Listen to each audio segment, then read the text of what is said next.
You are at your most productive. The deadline is tomorrow. The pressure is unbearable. And somehow you feel more alive than you have in months. That is not a coincidence. That is not willpower. That is your brain doing exactly what it was built to do. And the answer is far stranger than you think. There is a pattern in your life you have probably never named. You work better under pressure. You feel more focused when everything is uncertain. You find a strange calm in the middle of chaos that you cannot find on an ordinary Tuesday. And when things are finally stable, when the storm has passed, you feel hollow, restless, almost bored in a way that feels wrong. You are not broken. You are running on ancient hardware in a modern world, and the two were never designed to match. To understand this, you have to go back roughly 2 million years. Your ancestor woke up every morning without knowing if they would eat, without knowing if the thing in the tall grass was a predator or a shadow. Every single day was a crisis. Every day demanded full attention, full cognitive load. Stillness was suspicious. Quiet meant something was wrong. Your nervous system was sculpted by that world. The psychologist Martin Seligman found something counterintuitive. The absence of challenge does not produce peace, it produces psychological drift. Your brain does not interpret low stakes environments as safety, it interprets them as irrelevance. There is a specific neurochemical mechanism driving this. It starts with norepinephrine. It floods your system when the stakes are high, when the outcome is uncertain.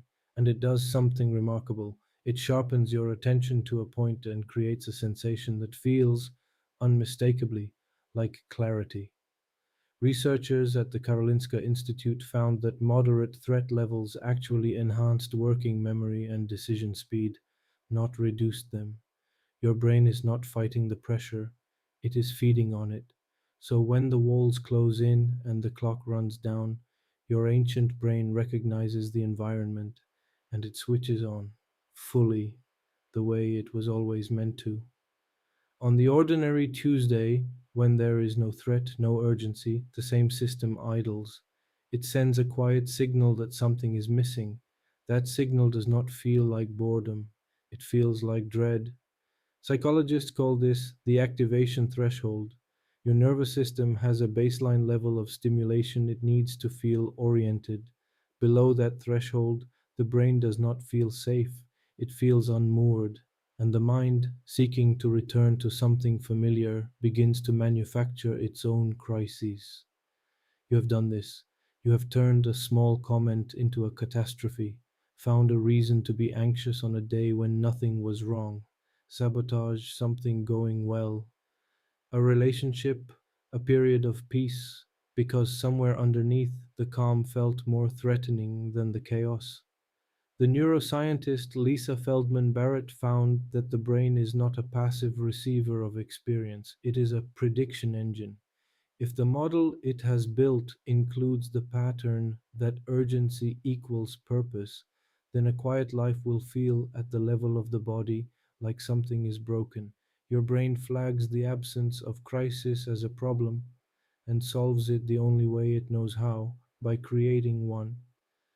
This is why the promotion does not bring the peace you expected, why the stable relationship feels less alive, why hitting the goal leaves you searching for the next one immediately. Your brain was never optimized for arrival, it was optimized for the approach. Mihaly Csikszentmihalyi spent his career mapping peak human experience. He found that the moments people describe as most alive were almost never moments of ease. They were moments of complete absorption in a task that required everything. He called this flow. Your brain does not feel most alive when things are easy.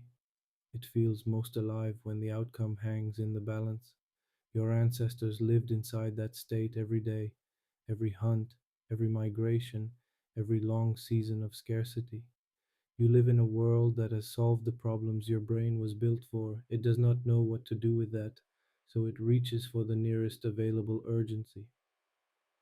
The argument, the looming deadline you let slip, the catastrophizing. You are not self destructing, you are self regulating, using the only tools your ancient brain knows. The way out is not to eliminate the need for challenge. You cannot. The step is to stop mistaking manufactured crisis for genuine meaning, to give your nervous system what it actually needs: real difficulty, real stakes, through the things you choose, not the things you stumble into. Tonight, when the world is quiet and that low unease begins to rise, you will know what it is: not emptiness, not wrongness, just an ancient brain still scanning for the tall grass, still waiting for something that requires everything you have. The question is what you choose to give it.